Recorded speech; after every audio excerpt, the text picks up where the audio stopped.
Iyakan tayo ng iyakan. Eh yun pala, mas maganda yun nasa kalagayan ni Rodel ngayon na namatay siya. Mas maganda pala yung kinalalagyan niya ngayon. Tahimik na siya, walang isipin. Parang sa tingin ko ba, mas kaawa-awa yung... Mas naaawa siya sa atin kasi tayong buhay pa. Siya patay Kung na. nabuhay yun at hindi sasaktin pa rin, kawawa. Siya tayo. Yun lang yung iniisip ko. Baka si Rodel eh, kung alam nyo lang, baga no? Kung alam nyo lang, mas maganda yung kalagayan ko ngayon kaysa nung nabubuhay pa ako. At least ako, malaya na ako sa mga paghihirap sa buhay. Bawa yung kailangan magtrabaho ka para may makain na. Diba? Kailangan magtrabaho ka, magkapera ka para may pambayad ka sa kuryente. Mga ganun ba? Diba, no? Hindi, seryoso yung tanong ko. Seryoso yun. Debeng! Mamaya mas maganda yung kalagayan. Sa Lunes, alis na. kalagayan Si Bossing. Sapatos. Sabihin mo, ubus na to, kalbo na to sa Lunes. Marami akong arborin. Sapatos, pantalon, damit. Yung mga ano ba sa buhay, yung mga paghihirap sa buhay. Ano na ba yung mga paghihirap sa buhay? Kailangan mong magtrabaho para may maisod ka. Para may makain ka. Para may pagbayad ka sa tubig, may papaligo ka. Pabayad sa Miranco para may kuryente ka, di ba? Walang tao. Kaya pambayad sa ospital kung may sakit ka, pambili ng gamot. Malaya na sa ganun pagka namatay. Hindi makapagsalita dahil naka-video. Walang magaling sa tao kundi kumain at uminom. Mamaya, mas maganda pala yung kalagayan ni Rodel. Depende sa tata. Alam mo yung palabas sa National Geographic?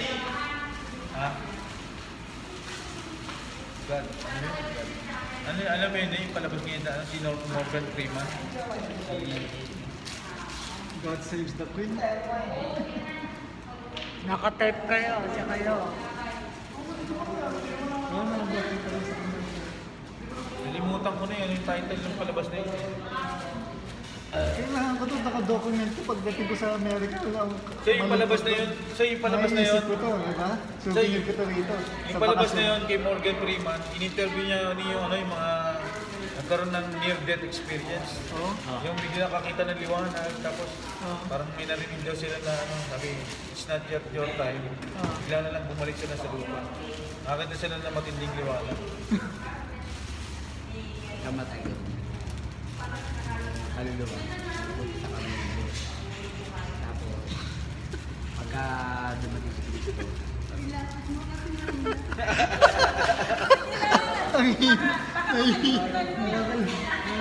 Kaluluwa, yung kaluluwa parehas lang ng espiritu. sisend ko sa isa.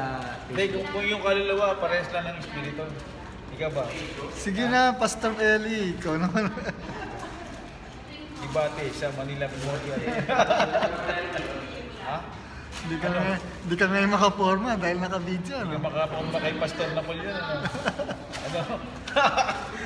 Arbor ng t-shirt. Ha? Arbor? Sige, balik ko na.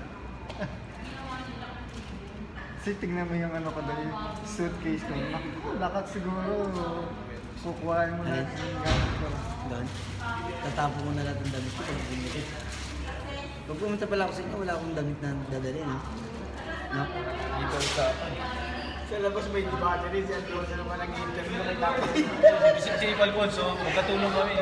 Siya doon sa labas, ako dito. Dinidibate namin. Kita si Alfonso, in-interview si tatay tungkol siya sa Na. Tayo magkatiyara. Ano sabi mo? Ano sabi mo? Ano sabi mo? Kayo ngayon para Ano sabi? Ano sabi? Pera. Ano? Ano? Ano?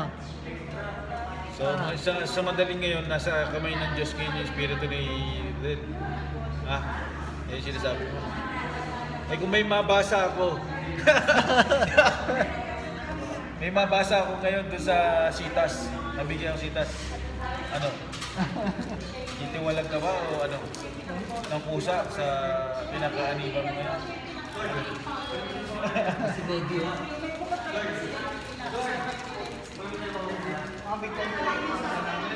Ayun lang yung pinagtataka ko sa'yo. Possible yung ganun eh. Na mas masaya siya rin sa kinalagayan niya. Mas naaawa siya sa atin. Sa kalagayan natin. Diba? Hindi natin alam eh, hindi naman natin nasubukang mamatay. Mamaya mas maganda pa rin kinilalagyan. Iyak tayo ng iyak, yun pala si Rodel sabihin. Mas nakakaiyak yung kalagayan nyo. Naiwan kayo dyan. Yung dadanas pa kayo ng mga hirap sa buhay. Yung camera na nandito. Ba? Ito lang ha. Yan po ay katanungan ko. Tanong mo, kung gusto mo sa'yo, tanong mo yan kay Soriano. Ano bang mas magandang kalagayan? Yung kalagayan ng namatay o yung kalagayan ng mga buhay? Ano magtanong? Diba? Tanong mo kay Wala pa Soriano. nagtatanong yan ano? Tanong mo kay Soriano. Ha? Tanong mo kay Tisoy. Tanong mo kay Tisoy. Kay Brad Tisoy. Alam mo kung anong mga nangyari na. Sino dapat tanongin doon ba? Ikaw ba o ano? Si tatay ko na nangyari. Doon tayo. Ngayon, Tisoy, ngayon ganito. Tayo sa kanila.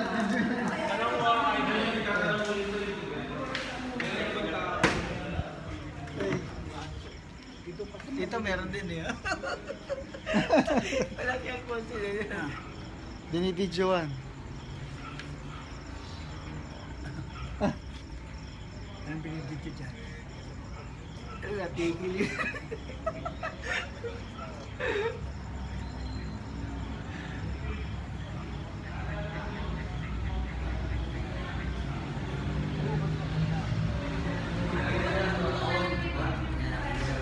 Alala mo yun? Chariot of Fire. Hinagit. Oh, asan ang ngayon yun? Ano yun, namatay? Ha? Nandito ka kaya si Hermes? Hindi, totoo. Totoo, di ba? Kilala mo si Elijah. Oh, di ba dinagit ng Chariots of Fire? O, nasa na ngayon siya? Ano? Sagot! Basa! Basa ang lampin. Balitan. Ano? Ano? Lumabat ka. Kasi April tahimik lang. Ako'y ano lang. Ano nga yun sa'yo? Wala